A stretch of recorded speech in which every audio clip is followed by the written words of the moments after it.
चाणक्य से लेकर आज तक के सभी महान लीडर जानते हैं कि जिस शत्रु से भय हो उसे पूरी तरह से कुचल देना चाहिए। थोड़ा बात को ध्यान से समझना। मैं ये बातें आपको इसलिए समझा रहा हूं, जो बातें किताबों में लिखी होती हैं वो बहुत पहले लिख दी गई है। जो लोगों के जीवन में घटित होता है वो किताबों में लिख दिया जाता है। इसलिए मैं आपको ये चीजें बता रहा हूं। यदि आज मैं आपके सामने कुछ बोल रहा हूं तो मैंने बहुत सारी किताबें पढ़ी है। तो मैं एक गहराई से आपको बातें बताऊंगा और आपको थोड़ा डिटेल में बताऊंगा ताकि आपकी समझ में आ सके। अपने दुश्मन को पूरी तरह से मिटा दे, यही वीडियो का टॉपिक है। अपने दुश्मन को पूरी तरीके से मिटाना है। कई बार दुश्मन हमारे जीवन को पूरी तरीके से निस्तो नाबूद कर देता है और खत्म कर देता है। हम सोचते हैं कि ये तो मेरा मित्र है, लेकिन मित्र होता नहीं। वो मित्र के रूप में एक भेड़िया होता है। समझ रहे? मैंने अभी आपसे क्या कहा है? चाणक्य से लेकर आज तक के सभी महान लीडर्स जानते हैं कि जिस शत्रु से भय हो उसे पूरी तरह से कुचल देना चाहिए, अर्थात पूरी तरीके से खत्म कर देना चाहिए, क्योंकि जीवन को कभी भी किसी भी समय नुकसान पहुंचा सकता है। आपकी जीवनी खत्म कर सकता है थोड़े से सेकंड में, बहुत ही कम सेकंड में। कई बार उन्होंने यह सबक कष्ट उठाकर सीखा है। कुछ समझ आया आपको? बड़ी गहरी बात है। उन्होंने कहा है कि ये जो सबक सीखा है, बड़ा कष्ट उठाना पड़ा है, बड़ी तकलीफें उठानी पड़ी है, कई बार तो शत्रु से पराजित होना पड़ा है, बहुत सारे लोगों को खोना भी पड़ा है। बड़ी गहरी बात है, अर्थात जीवन को संभालने वाली बात है। अगर एक भी चिंगारी बची रही तो चाहे यह कितनी भी मध्यम हो, आगे समझना, थोड़ी गहरी बात है, अंततः आग भड़क उठेगी। आपने देखा है जैसे कहीं पर आग पड़ी होती है और आग पड़ी होने के साथ साथ आग बुझ जाती है, यानी खत्म हो जाती है। और जब आग बुझ जाती है और आग खत्म हो जाती है, आखिर में ये होता है कि एक छोटी सी चिंगारी वहां पर बची होती है और वो चिंगारी एक बड़ा रूप ले लेती है। पूरे एरिया को, पूरे जंगल को जलाकर राख कर देती है। यही सब क्रियाएं दुश्मनों के जीवन में होती है। यदि एक छोटा सा शत्रु भी बचा रहा, चाहे वो मानसिक, शारीरिक, किसी भी तरीके से आपके जीवन को खत्म कर सकता है। कई बार हम लोग सोचते हैं कि ऐसा करें, ठीक है, राजनीतिक रूप से उसको कैसे भी करके या फिर मानसिक रूप से उसको जीरो करेंगे तो ही आप जीवन में बेहतर हो सकते हैं। अब आगे समझना। शत्रु को पूरी तरह मिटाने के बजाय आधा कुचलने से बहुत नुकसान होता है। अंतर समझना मेरी बात को, बड़ी मैं गहरी बात बताने वाला हूं अब आपको। यहां पर लिखा है शत्रु को पूरी तरह मिटाने के बजाय आधा कुचलने से बहुत नुकसान होता है। अभी समझ रहा मेरी बात को। उदाहरण, मान लीजिए आपके सामने एक सांप जा रहा है। अब आप सांप के बीच में पैर रखिए, आधा ही तो रखा है ना, लेकिन सीधा ऊपर फन उठाएगा और आपको काट लेगा।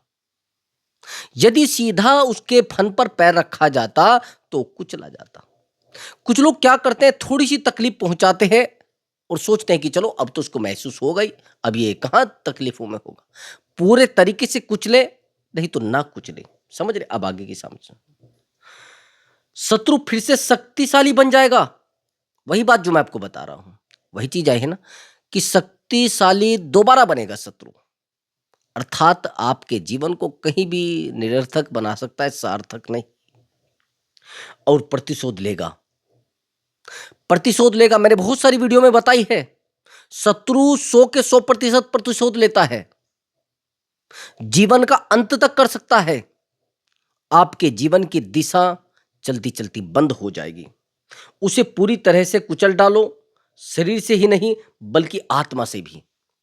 अब मैं आपको बड़ी वो गहरी बात बताता हूं। ये मैंने विषय आपको इसलिए कहा है और इसलिए मैं बताना उचित समझ रहा था कि मेरे प्रिय दर्शक बड़ा विश्वास करते हैं मेरे ऊपर। और मैं ये चीजें अपने से बनाकर नहीं कहता, मैंने बहुत सारी किताबें पढ़ी है, मैंने बहुत सारे लोगों के जीवन की गणना की है, इसलिए मैं आप तक उन चीजों को लेकर आया हूं। शत्रु को मिटाना बड़ा आवश्यक होता है, चाहे वो राजनीतिक रूप से लीजिए या पारिवारिक रूप से लीजिए या व्यक्तिगत रूप से लीजिए। कई बार ऐसा भी होता है कि सबसे ज़्यादा नुकसान हमें वही शत्रु पहुँचाता है, जिसको हम अधूरा छोड़ देते हैं। जैसे उदाहरण के लिए लीजिए, जिस व्यक्ति को आप तैरना सिखाएँगे, वही आपको डुबोएगा। नहीं तो दूसरे व्यक्ति को क्या लेना-देना है आपसे? आज मैं एक जगह गया हुआ था कि थोड़ी जानकारी थी, थोड़ी दूर थी, लेकिन गाड़ी मैं ही ड्राइव कर रहा मैं गाड़ी चला रहा था। तो मैंने एक व्यक्ति से बात की, थोड़ा मुझे लग रहा था कि इससे मेरा कोई द्वेष है। थोड़ा मुझे लग रहा था कि धार्मिक रूप से शायद ये मेरा पहनावा देखकर मुझे कुछ बात ना बताए।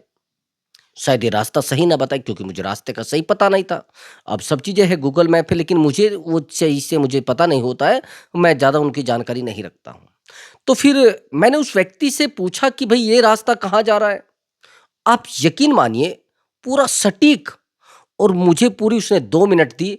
2 मिनट खड़ा करके मुझे कहा कि गुरुजी यहाँ से यहाँ जाइए और यहाँ से यहाँ जाइए और यहाँ से जाकर आप सीधा वहाँ पहुँच जाइए। धार्मिक व्यक्ति था। मुझे लग रहा था कि शायद ये कोई उस तरीके का बिहेवियर करे, उस तरीके का व्यवहार करे कि मेरे पहनावे को देखकर और मेरे धर्म को देखकर इसके अंदर कुछ ऐसी भावना है। लेकिन सत्य बात ये है कि जो लोग आपको जानते हैं, वही आपसे तकलीफ करते हैं। समझे मेरी बात को? जब आपके शत्रु वही होते हैं जिनको आप जानते हैं, अनजान लोग कहाँ आपके शत्रु होते हैं भई? शत्रुता आपकी उन्हीं से होती है जिनसे आप जंग जीते होते हैं, जिनसे आप फाइट करके आगे निकले होते हैं, वही आपके शत्रु होते हैं। ये जीवन में धारण कर लेना, यदि आप इस बात को जीवन में धारण नहीं करेंगे, तो यकीन मानिए आप बहुत सारी चीज़ें भूल जाएँगे जीवन में। ये धारण करने वाली बात है। आपके शत्रु वही होते हैं जिनके साथ आपने जीवन गुजारा होता है, जिनके सामने आपने पीड़ा के क्षण देखे होते हैं। जिस दिन आप बेहतर बन जाते हैं, जिस दिन आपके जीवन से वो पीड़ा के पल निकल जाते हैं, उसी दिन वो व्यक्ति आपको ईर्ष्या के पूरे तरीके से ईर्ष्या के तरीके से देखने लगते हैं। उनकी जो निगाहें होती है, उनकी आँखें आपको ईर्ष्या के तरीके से देखती हैं। यही तो शत्रु होते हैं, और कौन होते हैं? यहाँ तक कि शत्रुता कई बार इतनी गहरी होती है कि उसको मूलतः मिटाना बड़ा आवश्यक होता है। आपने चाणक्य के बारे में तो अवश्य ही सुना होगा। धनानंद और चाणक्य के बारे में मैं ज़्यादा बड़ी चर्चा नहीं करना चाहता। आप कहानी भी पढ़ सकते हैं और देख भी सकते हैं और सुना भी होगा। छोटा-सा, बस एक छोटा-सा किसी को बस छोटा-सा रूम दे दीजिए, छोटा-सा जगह दे दीजिए, उसके बाद वो किस प्रकार से आपके जीवन को व्यर्थ बना सकता है, किस प्रकार से आपके जीवन का अंत कर सकता है, फिर आप खुद देखेंगे। जिन लोगों को आज आपने अकेला छोड़ा है ना, जिन लोगों को आपने आज तकलीफों में छोड़ा है और आप सोच रहे थे अरे नहीं, अपना जीवन जी लेगा। कुछ समय पहले कुछ मूवी आती थी, अभी भी आती हैं, लेकिन उन मूवी में बहुत सारी चीजें ऐसी थी कि मुझे भी लगता था कि हाँ, उस समय तो मूवी कुछ अच्छी नहीं लगती थी, लेकिन आज एहसास होता है कि ऐसा भी हो सकता है। एक पूरे परिवार को खत्म किया जाता है और खत्म करने के बाद एक बच्चा बच जाता है, एक छोटा, और वो एक दिन बड़ा होता है और पूरा सल्तनत को खत्म करता है। तो शत्रु को राजनीतिक रूप से जीरो करिए या फिर शारीरिक रूप से जीरो करिए या उसे मानसिक रूप से जीरो करिए, लेकिन जीरो करना पड़ेगा भाई। जीरो की कोई वैल्यू नहीं होती है, और आप उसको अगर तुच्छ भी छोड़ देंगे, छोटा सा भी छोड़ देंगे, तो अंत आपका निश्चित है और किसी भी समय निश्चित है। ये मैं इसलिए आपको कह रहा हूं कि शत्रुओं से सावधान होना आपके लिए बहुत बहुत आवश्यक है भाई। जो लोग ये सोच रहे हैं कि नहीं नहीं, किसी के साथ बुरा नहीं करना चाहिए। अभी मैंने 2-3 दिन पहले एक बुक पढ़ी थी। उस बुक में ये लिखा था कि यदि आपके साथ किसी ने बुरा किया है, थोड़ा ध्यान से सुनना, कि यदि आपके साथ किसी ने गलत किया है और आप एक बेहतर व्यक्ति बन जाते कुछ समय के बाद, बात को थोड़ा ध्यान से सुनना बड़ी गहराई से, और वो एक धार्मिक बुक है, समझ रहे हैं? कमाल की बात यह है कि उसमें लिखा है कि यदि आपके साथ किसी ने गलत किया है, यानी आपके साथ किसी ने बुरा किया है, और आपका बेहतर समय आ जाता है और एक बेहतर पद पे आप आ जाते हैं, और आप ये कहकर उसको छोड़ दें कि नहीं नहीं, अब तो मैं दयावान व्यक्ति हूँ, अब तो मैं ताकतवर व्यक्ति हूँ, तो मेरा दायित्व है इसको अक्षमा करना। तो ये गलत है। बात को थोड़ा गहराई से सुनना। वो कहा गया है कि अब मैं बेहतर व्यक्ति बन गया हूँ, मैं एक पद प्रतिष्ठा पे हूँ, तो इसके साथ गलत करना अन्याय है। गलत। इस व्यक्ति के साथ गलत करना न्याय है जिस व्यक्ति ने उस समय पर आपको तकलीफ़ें दी थी, उस समय पर आपको अकेला किया था, उस समय आपके जीवन में दुःख दिए थे, आपके जीवन में दुःख लेकर आया था, तो आपका दायित्व है कि उस व्यक्ति को उतना ही दुःख दिया जाए जितना आपको दिया गया था। फिर आप न्याय संगत कार्य नहीं कर रहे हैं। समझ रहे मेरी बात को? अभी उदाहरण के लिए लीजिए, आपके पास एक न्याय आता है, मान लीजिए आप किसी भी क्षेत्र के एक न्यायाधीश हैं, किसी भी जगह पर आप बैठे हैं और न्याय आपके हाथ में है और 2 व्यक्ति आपके पास आते हैं। एक व्यक्ति ने कहा कि इस व्यक्ति ने मुझे कुछ समय पहले, अब से 10 साल पहले एक थप्पड़ मारा था। अब मुझे इस व्यक्ति के साथ क्या करना चाहिए? तो आप कहेंगे कि नहीं इसको माफ़ कर दीजिए। आप क्या करेंगे? आपसे मेरा प्रश्न है। आपका क्या निर्णय होगा? आपका क्या न्याय होगा? क्योंकि आप न्यायाधीश हैं वहाँ। आपके हाथ में कमान है, तो आपका क्या न्याय होगा? सीधी-सी बात आप कहेंगे कि भई इस व्यक्ति ने यदि आपको थप्पड़ मारा है, तो सीधी-सी बात ये है कि आप भी इसको एक थप्पड़ मारेंगे तो ही न्याय हो सकता है, नहीं तो ये न्याय संगत बातें नहीं हैं। ये न्याय संगत चीज़ें है ही नहीं। यदि आप उसको ये कहकर छोड़ दें कि नहीं-नहीं, अब इसका समय बेहतर आ गया है और आपका भी समय बेहतर आ गया है, तो आप इसको छोड़ दें। उस व्यक्ति की शिकायतें पूरे जीवन आपके लिए बनी रहेंगी। बात समझ रहे हैं आप मेरी? उस व्यक्ति की शिकायतें आपके लिए पूरे जीवन बनी रहेंगी और जिस व्यक्ति की आप बात कर रहे हैं कि उस व्यक्ति ने उसके साथ बुरा किया था, उस व्यक्ति को आप कभी संतुष्ट नहीं कर पाएँगे। तो आप फिर न्यायाधीश नहीं हैं, क्योंकि आपको दायित्व दिया गया है ना। तो मैं इसीलिए कहता हूँ कि परिवार से कई बार हम अपेक्षाएँ कर लेते हैं कि जिस व्यक्ति के साथ आपने गलत किया है और वो व्यक्ति कल कुछ समय के बाद आपके साथ प्रेम करेगा। ऐसा लग रहा है आपको? यदि आपने कभी बुरे समय में अपने मित्र को सताया है, उसके बुरे समय में, वो ये मत समझना कि वो आपकी चाकरी कर रहा है, आपकी नौकरी कर रहा है, आपकी बातें मान रहा है, वो इसलिए मान रहा है कि आपका सम्मान करता है। ऐसा लग रहा है आपको? यही लग रहा है ना? नहीं, वो केवल उस समय की प्रतीक्षा कर रहा है कि जिस दिन वो बेहतर होगा, उस दिन आपको मज़ा चखाया जाएगा। ये कड़वी सच्चाई है, ये कड़वी भावनाएँ हैं, ये अंदर से निकलनी बड़ी आवश्यक है और निकलेगी भी। जिस प्रकार से आपने उसको वो शब्द बोले हैं, वो शब्द उसने लिखे हैं, यकीन मानिए ऐसा करते हैं लोग और मैं नहीं कह रहा हूँ, मैंने बहुत सारे लोगों को देखा है। अभी मैं एक परिवार की किसी मामले में गया, तो समय बड़ा अभी वर्तमान में कुछ और है, उस समय कुछ और था। इस व्यक्ति के जो जिस बच्चे की मैं काउंसलिंग के लिए गया था, इसकी आयु थी लगभग 20 या 25 के आस 25 थी शायद और इससे मैंने बात की, सबसे बड़ा कारण ये था कि अपने जो ताऊ हैं, जो पिताजी के भाई थे बड़े वाले, उनसे बात नहीं करता है अच्छे से। बात समझना मैं बड़ी गहरी बता रहा हूँ। उनसे अच्छे से बात नहीं करता है और वो जो ताऊ हैं, बड़े प्रतिष्ठित व्यक्ति हैं। परिवार को बेहतर बनाया है। परिवार को आगे बढ़ाने में अपना पूरा त्याग किया है। अपना जितना सर्वस्व होते क्या है ना, जितना आप समर्पित करना चाहते, उससे भी ज़्यादा समर्पण किया है, परिवार को केवल आगे बढ़ाने में। इस बच्चे के कुछ जब ये छोटा था तो फ़ादर की मृत्यु हो गई थी, डेथ हो गई थी। जैसे शायद हार्ट अटैक से उन्होंने बताया। वो जब मृत्यु हुई थी, मृत्यु के बाद ये पढ़ा, पढ़ने के बाद और हैरानी की बात ये होगी कि इस व्यक्ति ने इसकी पढ़ाई के लिए पूरा खर्च उठाया है, इसके परिवार को चलाने में सहायता की है। अब हैरानी की बात ये है कि कुछ ही समय पहले, लगभग 4-5 साल पहले, इस लड़के की नौकरी लग गई है। 3-4 साल पहले बताया उन्होंने मुझे कि इस लड़के की नौकरी लग गई है।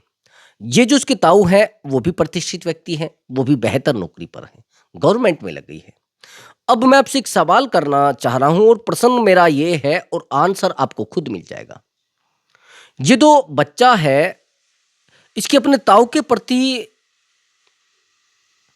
इतनी ईर्ष्या, ताऊ से बात ही नहीं करना चाहता है। ताऊ के प्रति प्रेम होना चाहिए था, लेकिन ईर्ष्या क्यों? इस बच्चे का कहना था कि मुझे अपने ताऊ से भी बेहतर नौकरी पर जाना है। आप बात समझ रहे हैं? इस बच्चे का कहना था कि मुझे अपने ताऊ से भी बेहतर नौकरी करनी है और अच्छी नौकरी का मैं हूं उस लायक, मैं अच्छी नौकरी करूंगा। लेकिन नौकरी ज्यादा बड़ी नहीं है, ठीक ठाक नौकरी है।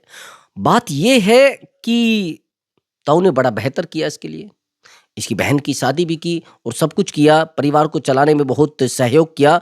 लेकिन आज इस बच्चे की उस ताऊ से शत्रुता आपको सही लग रही है क्या? आपको क्या लग रहा है कि बेटा गलत है? आपको क्या लग रहा है कि ताऊ गलत है? नहीं, वहां शत्रुता पैदा होने का कारण है बेहतर और प्रतिभाशाली व्यक्ति। ये जो उसके ताऊ हैं, समझ रहे, बड़े पापा जिसको कहें, ये प्रतिभाशाली व्यक्ति हैं, बेहतर व्यक्ति है। इनके बराबर कोई व्यक्ति नहीं है, इनके बराबर पारिवारिक व्यक्ति नहीं है और इनके बराबर त्याग करने वाला व्यक्ति नहीं है। और वो त्याग, वो तपस्या, वो प्रतिभा इनके लिए इनकी दुश्मनी का कारण है। प्रतिभा से भी लोग दुश्मन हो जाते हैं। यदि आप प्रतिभाशाली व्यक्ति हैं तो 100 के 100% आपके दुश्मन अवश्य ही होंगे। कई बार हमारी प्रतिभा हमारी शत्रु बन जाती है। यदि आप बहुत बेहतर बिजनेस कर रहे हैं तो आपके शत्रु भी 100% होंगे। यदि आप बहुत बेहतर दौड़ सकते हैं तो भी आपके शत्रु होंगे। और आपको क्या लग रहा है कि आप बेहतर कर रहे हैं और आपने प्रतिद्वंदी नहीं इकट्ठे किए हैं, आपने शत्रु इकट्ठे नहीं किए हैं? नहीं भाई, ये गलत आप कह रहे हैं। यदि आप किसी दौड़ में सम्मिलित हैं और दौड़ में सम्मिलित होने के बाद आपको ये लग रहा है कि उनसे मैं आगे निकल गया, उनको तकलीफ होगी और वो मुझसे प्रेम करें, आपकी जीत को देखकर प्रेम करेंगे आपसे, आपके अच्छे जीवन को देखकर आपसे प्रेम करेंगे, आपकी अच्छी दिशा को देखकर आपसे प्रेम करेंगे? नहीं।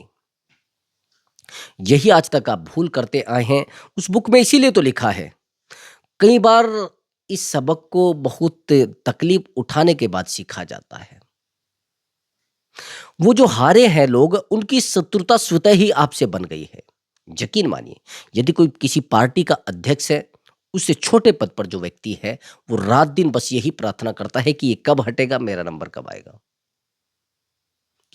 जो गवर्नमेंट नौकरी में लगे हैं, जितने अनपढ़ है, वो सब ये सोच रहे हैं, जिन लोगों को गवर्नमेंट नौकरी नहीं मिली है, वो ये सोच रहे हैं कि कब ये खाली होंगे पद और कब हम बैठेंगे। जितनी बहू है घरों में, वो ये सोच रही हैं कि भाई कब सास अपने रास्ते चलेगी और कब हमें घर की चाबी मिलेगी। आप समझ रहे हैं? अंदर ही अंदर शत्रुता है। कुछ लोग कह रहे हैं कि नहीं नहीं, ऐसा तो नहीं है। अरे हैरानी की बात यह है कि अगर आप सुनोगे भी बड़े हैरान हो जाओगे। जब परिवार में किसी की मृत्यु हो जाती है, किसी जैसे बुजुर्ग महिला होती है, पारिवारिक महिला होती है, जैसे सास मान लीजिए, उस सास के बेटे की बहू, यकीन मानिए थोड़ा आप बड़े हैरान हो जाएंगे। जब उसकी मृत्यु होती, बड़ी गिर गिर कर रो रही है, बड़ी परेशान हो रही है, बड़ी कह रही कि अरे मेरी सास क्यों चलेगी, मेरी सास क्यों चलेगी, मेरी सास ने मेरे लिए बहुत बेहतर किया है। मतलब वो शब्द बोले जा रहे हैं जो उसको सुकून देते थे। अगर मेहनत कर रही थी कि मेरी सास ने बहुत किया है। यानी एक गांव में कहावत है कि भाई कोई किसी के मरने को नहीं रोता कि वो मर गया है, उसके सुख को रोया जाता है। उसने कितना बेहतर किया है उसको रोया जाता है। समझ रहे? अब यकीन मानिए कुछ समय के बाद एक आजादी महसूस करेगी वो, एक स्वतंत्रता महसूस करेगी वो। जैसे उसको लग रहा था कि ये कब जाएगी। ये कड़वी सच्चाई है, अंदर तक चीरने वाली बात है। जैसे उसको लग रहा था कि ये कब जाएगी और कब ये चाबी मेरे हाथ में आएगी। कब मैं जिस सपने को मैं देख रही थी वो सपना मेरा पूरा होगा। हर छोटे-छोटे क्षेत्र में राजनीति है। एक बड़ा पदाधिकारी है, पीछे प्रमोशन वालों की लाइन लगी है। वो जो पीछे बैठे हैं, जो छोटे पद पर हैं, वो सोच रहे हैं कि कब मेरा प्रमोशन होगा और प्रमोशन होने के बाद कब मैं उस पद पर बैठूँगा, जिस पद पर वो व्यक्ति बैठा है, जो रिटायर होने वाला है। जैसे वो रिटायर होगा, ये पद मुझे मिलेगा। क्या है? ये शत्रुता नहीं तो क्या है? भई बताइए ज़रा। अब आप कहेंगे नहीं ऐसा तो नहीं है। ये शत्रुता है, अंदर-अंदर शत्रुता है भई। अंदर-अंदर दुश्मनी है, जिस दुश्मनी को उजागर नहीं किया जा रहा है। इसलिए उस दुश्मनी को मिटाना आपके हाथ में नहीं। ये तो चलती आ रही है भई। जिस दुश्मनी को खत्म करना आपके हाथ में नहीं है। आप प्रयास भी कर ले चाहें, आप दौड़ा-दौड़ी भी कर ले चाहें, नहीं मिटा सकते। आपकी प्रतिभा आपके लिए शत्रुता का कारण है। उस प्रतिभा को आप हटा नहीं सकते। उस प्रतिभा को अपने जीवन से नहीं हटा सकते। आप लोग कई बार ये भी सोचते हैं कि शायद मैं जीवन को बेहतर बना लूँगा और मेरे शत्रु नहीं होंगे। किसने कही ये बात आपको? आप गाँव में एक बेहतर सा मकान बना लीजिए, तो भी आपसे शत्रुता लोगों की हो जाएगी। आप बहुत बेहतर से पैसे कमाने लगिए, तो भी लोग आपसे शत्रुता कर लेंगे। शत्रुता का कोई ये नहीं कि आप किसी को गाली देंगे तो ही आपके शत्रु बनेंगे। अच्छा एक बात बताइए, आपको क्या लग रहा है कि जो आपके शत्रु होते हैं, वो आपने उनसे झगड़ा किया है या इसलिए शत्रु बने हैं आपके? ऐसा लग रहा है क्या आपको? नहीं भई, यहीं गलत हैं आप। आपने उससे बहस की है, इसलिए आपके शत्रु बने हैं। कोई व्यक्ति यदि गाँव में बेहतर बन जाता है, तो उसके बहुत सारे शत्रु हो जाते हैं। मैंने भी देखा है, मेरे गाँव में भी ऐसा हो जाता है। एक व्यक्ति बहुत पैसे वाला बन गया, कल वो गरीब था, तो लोग कहने लगे, "अरे! इसने बहुत गलत पैसा कमाया, हराम का पैसा कमाता है। सरकारी नौकरी में बड़ा फ्रॉड करता है, सरकारी नौकरी में बड़ी धांधलेबाज़ी करता है, इसलिए पैसे वाला बना है।"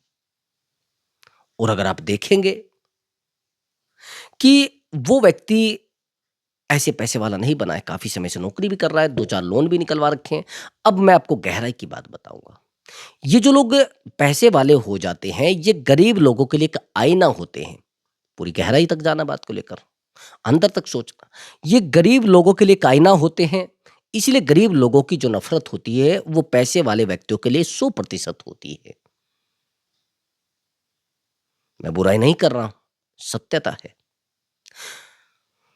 वो उनके लिए एक आईना होते हैं। उनको अपनी जो छवि है, उस आईने में दिखती है, आज हम कमज़ोर हैं, इन लोगों की वजह से हैं। बात समझ रहे हैं? आज यदि उनको कमज़ोर कहा जा रहा है, उन अमीर लोगों की वजह से। आपको क्या लग रहा है कि 3 भाई हैं, तीनों भाइयों में से एक नौकरी पे लग गया है और बार-बार उनको कष्ट नहीं होता होगा?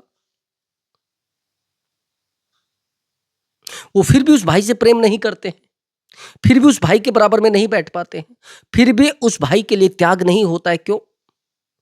क्योंकि वो भाई प्रतिभावान व्यक्ति है, वो भाई उनके जीवन के लिए एक आईना है, क्योंकि वो बेहतर नहीं कर पाए।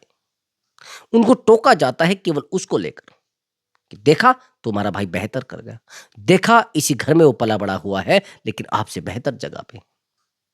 वो आईना है उस परिवार के लिए, वो आईना है उस भाई के लिए, वो आईना है उस मित्र के लिए जो मित्र उसके बराबर में बैठा है।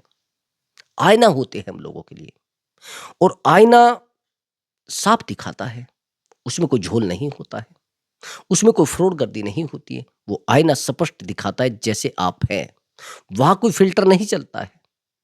तो आप आईना हैं उन लोगों के लिए जो आपसे पीछे हैं।